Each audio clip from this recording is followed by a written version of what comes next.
Hello, I'm Ronnie Stewart, Executive Director of the West Coast Blues Society, and I'm glad you're with us today. Our special guest today on the West Coast Blues Show is the legendary Jesse Brown.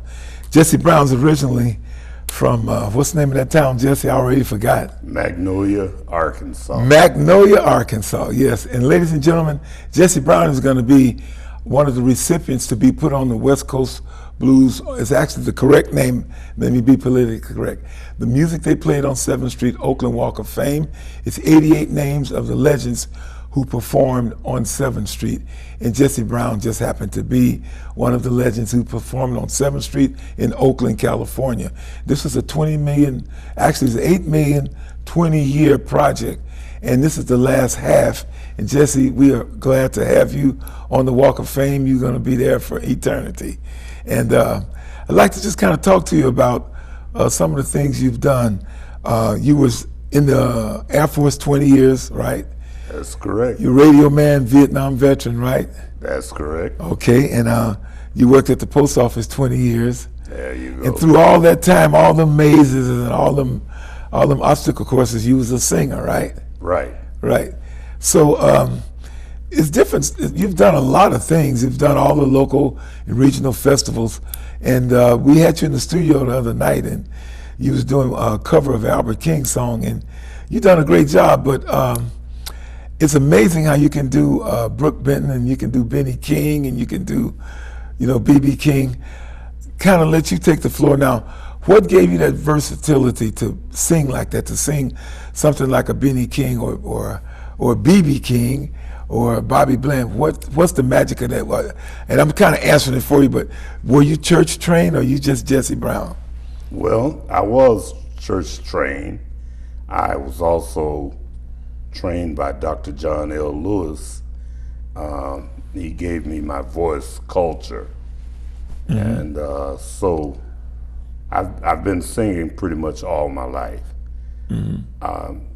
One thing, people tend to think that I try to emulate other vocalists, but I don't. Mm-hmm. I take their songs and make their songs my song. Right.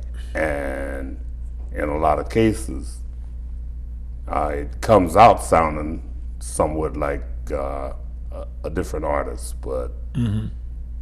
No, I don't try to do that. Right. As a famous word of Simon Cowell, make that song yours. When he tells the people on American Idol, it became a real key factor in winning American Idol, when people would take a cover, but they'd make that cover theirs. And that's what you've done with Albert King. Also, this is kind of early in the show, but I want to, before we run out of time, we're going to stop and take a look at you. We've done a Christmas show that's coming up, and we pre-taped it. And I want the ladies and gentlemen, listening audience, to see Mr. Brown doing one of Charles Brown's famous covers. It's one of the most famous Christmas songs ever recorded. And I think this is an opportunity for people to see you, along with the West Coast Caravan of All-Stars, doing Charles Brown's classic, Merry Christmas, Baby. Merry Christmas, baby. You sure did treat me nice.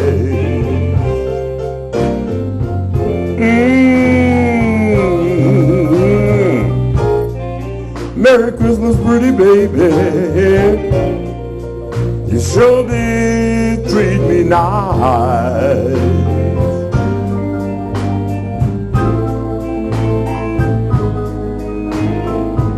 Bought me a diamond ring for Christmas. Now I'm living in paradise.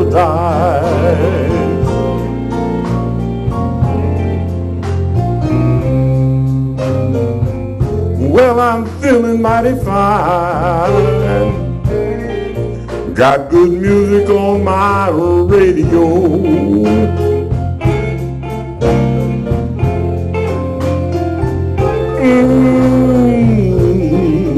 Feeling mighty fine. Got good music on my radio.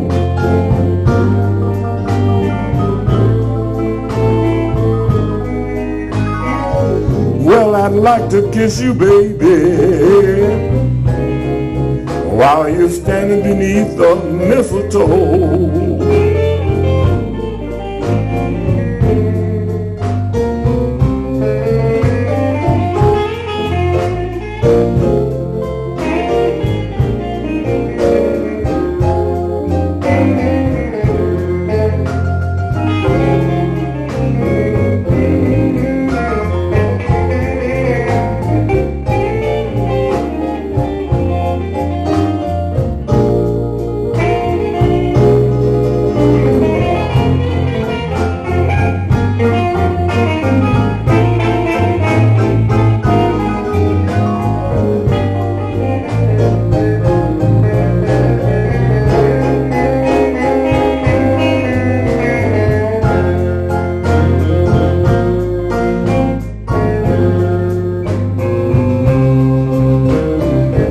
Santa came down the chimney about 3:30 and left all these beautiful presents that you see before me.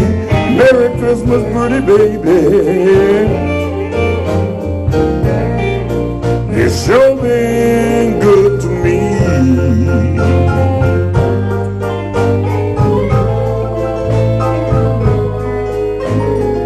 I haven't had a drink all morning, but I'm all lit up like a Christmas tree.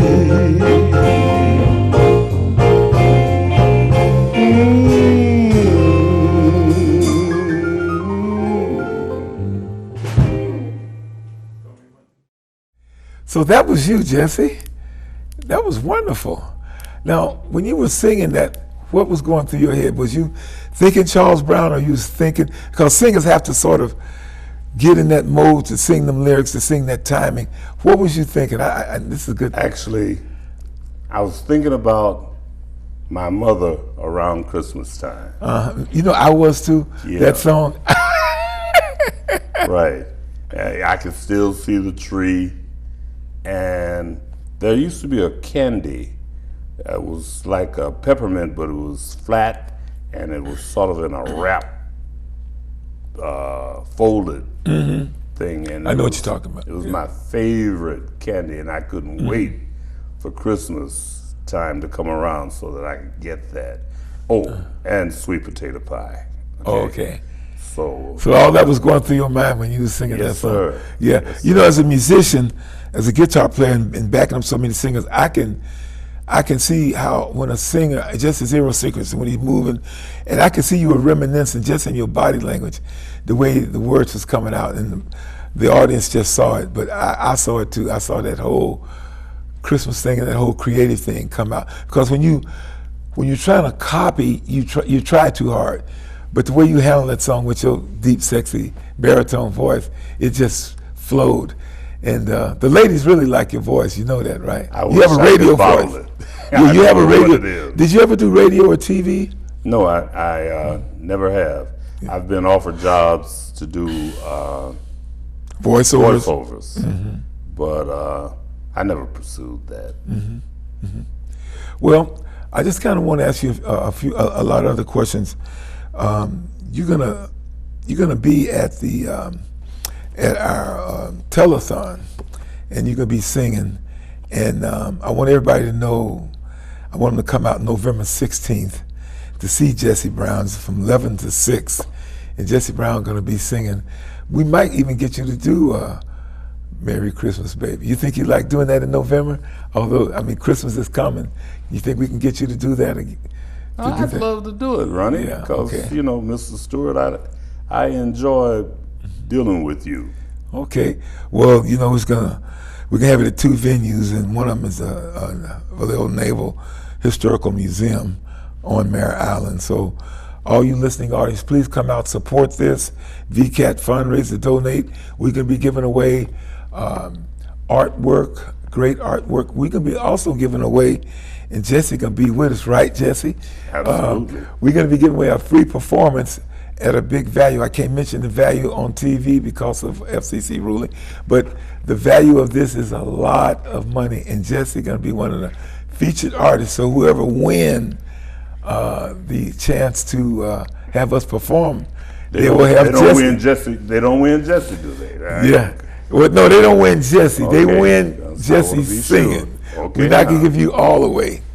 Okay. So, ladies and gentlemen, don't forget, mark your calendars, November 16th.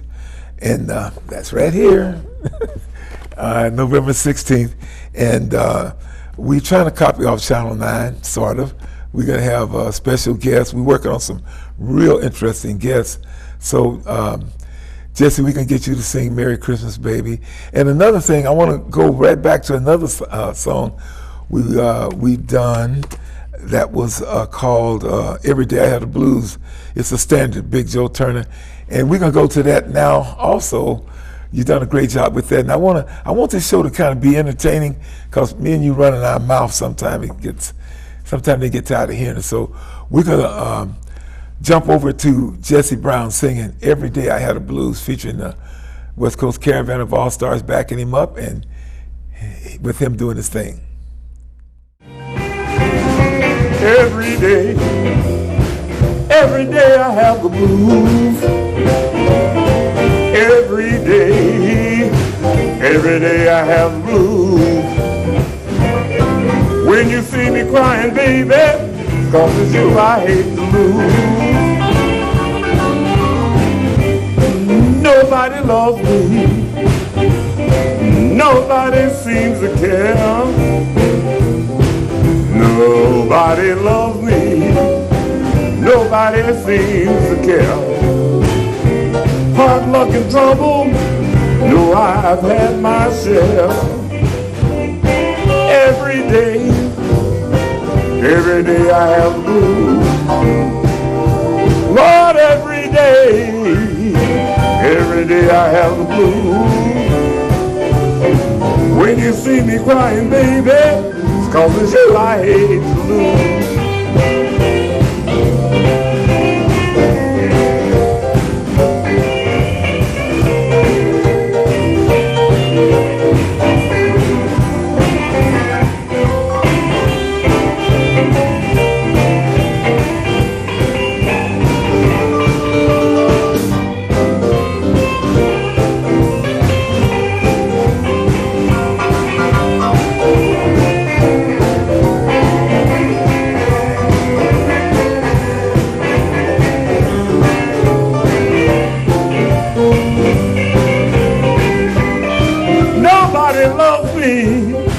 Nobody seems to care. Nobody loves me. Nobody seems to care. 'Cause of hard luck and trouble, you know I've had my share. Every day I have the blues. Every day I have the blues. Come to you and baby, you I hate to lose.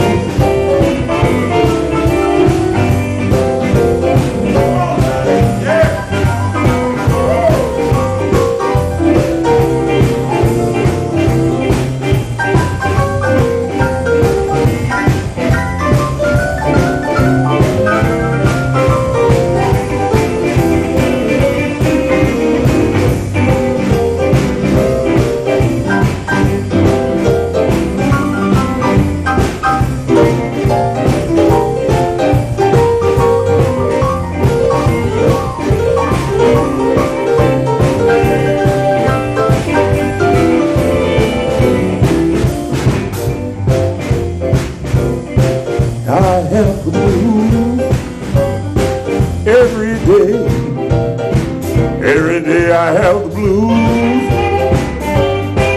'Cause of you, pretty baby, so I hate to lose.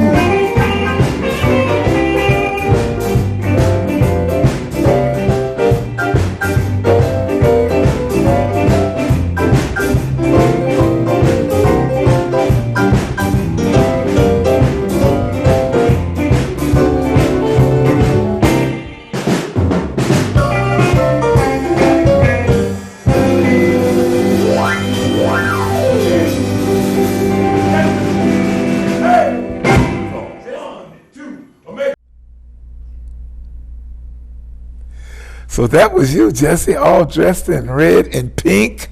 What was that red and pink? What was that about?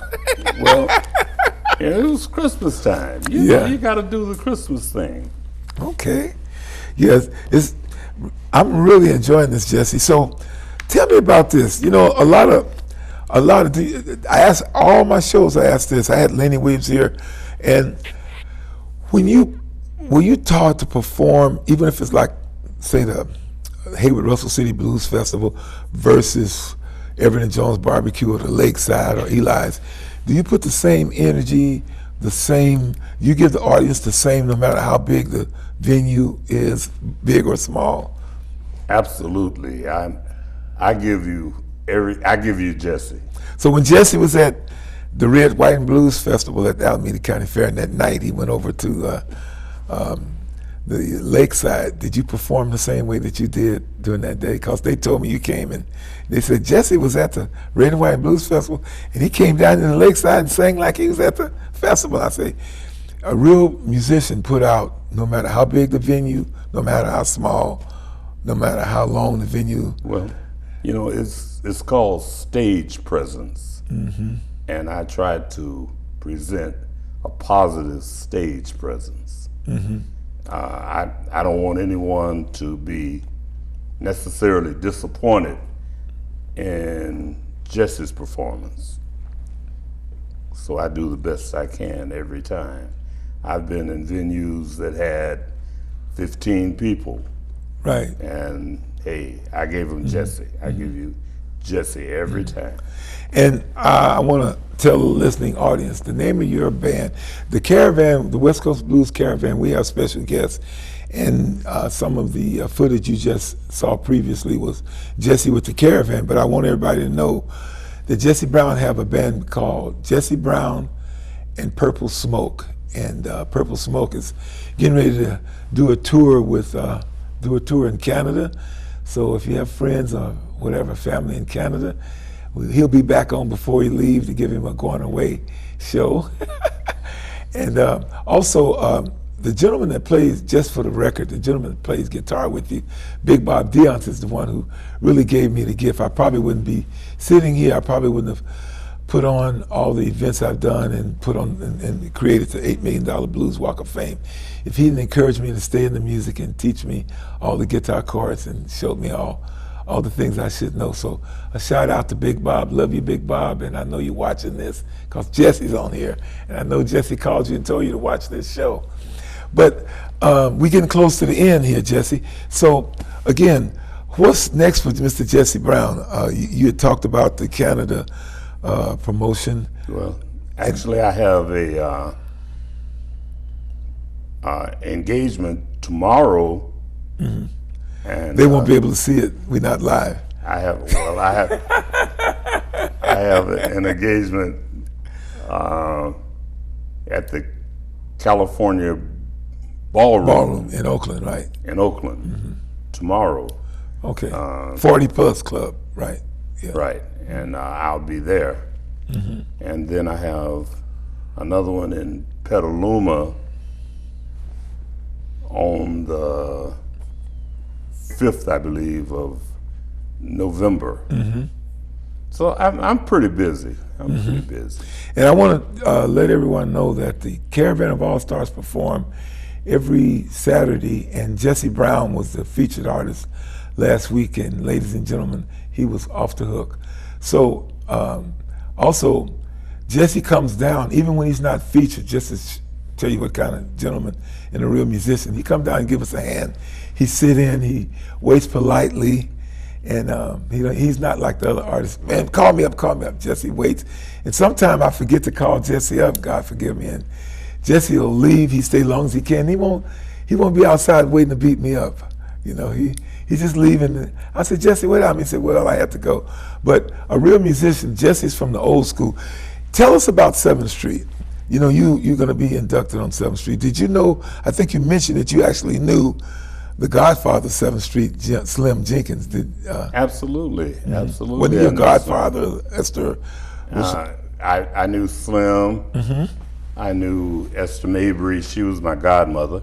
Right. And ladies and gentlemen, she was the owner of the oldest running club on 7th Street, Esther's Orbit Room and Esther's Breakfast Club. Ike and Tina Turner, Mary Wells, they all performed at Esther's Breakfast Room. And then the post office moved her out, and she moved across the street, and she named it Esther's Orbit Room. And you were, go ahead. The parking lot adjacent to Esther's on 7th Street was where Slim Jenkins was. Right next door, yeah. Right. Yeah. She started working for Slim Jenkins in the 30s, and she learned the business, and she opened up her own Esther's Breakfast Club. But I had the experience of meeting a lot of people. Like? Al Hibbler, you know. Geez, I could just go through a whole lot of names. Did you meet T-Bone Walker there? Met T-Bone, absolutely. I think I met his daughter here in Oakland, walking down Telegraph one day. Wow. Big Legendary. Bob knew her. He called her over. Stormy Monday. He wrote Stormy Monday, one of the biggest blues classics. Gave me that song, told me that I could sing it. Yes, The T-Bone Walker. Yes, sir. Yeah. That's another treat, ladies and gentlemen. You got to see this man do Stormy Monday. He must have gave you permission because you sing it like you own it. he gave it to me. He said, you can sing this anytime, anywhere. Wow. Yeah. You know, every guitar player on the West Coast, whoever pick up a guitar, they say they play T-Bone Walker, and they right, even me. I didn't even know I was doing it, but Big Bob said that's a T-Bone Walker lick. You know, and he's one of the most influential guitar players in the history of music, recorded music, is T-Bone Walker. So you got to meet him. I was too young. I never got to meet him. Well, yeah. I met him in Riverside, California. Wow. Yeah, he was at a show, and as he was performing, I was sitting in the audience right up near the stage, and he started singing Stormy Monday, and I'm singing it along with him, and he stopped the show. He said, "Hey, young fella, come up here," you know? And I came up, you know. He said, I like the way you're doing that. He said, ladies and gentlemen, let this man sing this song. Whoa! On his stage. And I sang it. And that's when he gave me permission. He said, hey, I like the way you do it. Do it anytime you want to. And tell anybody I told you because I wrote the song. Wow. Yes, sir. You know, that's one of the Frank Sinatra, Mel Torme, Big Joe Turner, B.B. King, Elmore James, everybody done Stormy Monday, Albert King, and now I just named just a handful, but of course them was all household names I just named, but it's every artist, that's part of their repertoire. And when I learned Stormy Monday, because the guitar changed, I said, oh, I'm a guitar player now. Because it's blues changes, but it's not blues changes. And it's very interesting chords that he put into that song. But for the human voice, it's even harder. And because the highs, the lows. And plus, you got to have soul. You just can't sing that song. You got to sing it, not sing. Yeah, you got to sing it. Collard greens and hot water cornbread in your background. That's right. Thank you. That. Right. Yes, sir. So, well, we'll get to see you at VCAT Telethon, and you're going to be there November 16th. I want to tell the listening audience how loyal you are. You came up here with a busted knee, can't hardly walk, and I want to thank you for coming. We really appreciate you coming. And I'm going to go back to 7th Street. How do you feel about your name being one of the recipients of a plaque on 7th Street? I think that is one of the greatest honors that I have been given, and I've been given a few, but I think that first off, it immortalizes. Right. You know, you're there. Forever. Right. You can take your grandkids and say, that's my granddaddy. Right. You know, so I think that's wonderful. I'm very much in awe of the idea of having my name in stone. I just think that's I mean, how could I not have your name when Esther Mayberry of Esther's Orbit Room was your godmother? You knew Slim Jenkins. I mean, just that alone. But with you being a musician, with you performing on 7th Street, that gave me the justification, one might say. So I'm glad to have you on there. And I'm glad to have you on West Coast Blues show here. And we got to have you back. So I want you to keep talking about 7th Street. Did you ever go to any of the other clubs like the 49er and the North Pole? Yes. 49ers. And the BW? The Rex Club. The main event. Did you ever go to the Lincoln Theater? That was my first job. And the first job I was ever fired from. Ladies and gentlemen, Billie Holiday used to perform at the Lincoln Theater because Slim Jenkins Club was not big enough for her audience. So what he would do would go rent the Lincoln Theater. And the first movie I ever went to, by the way, is 10 Cent, 1957, was the Lincoln Theater.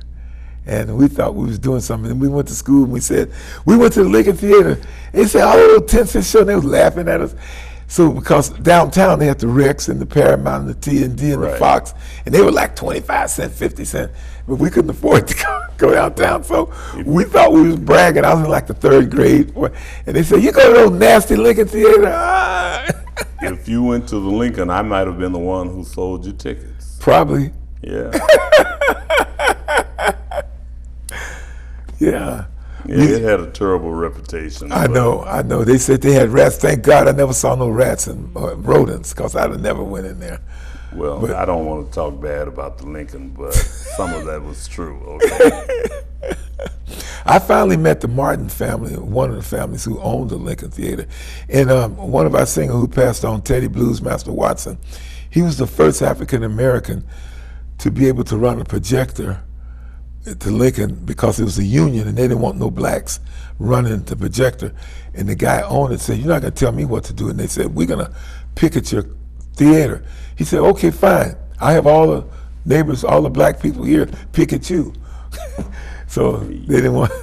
You know, that's interesting that you say that, because I had always wondered where I knew Teddy from.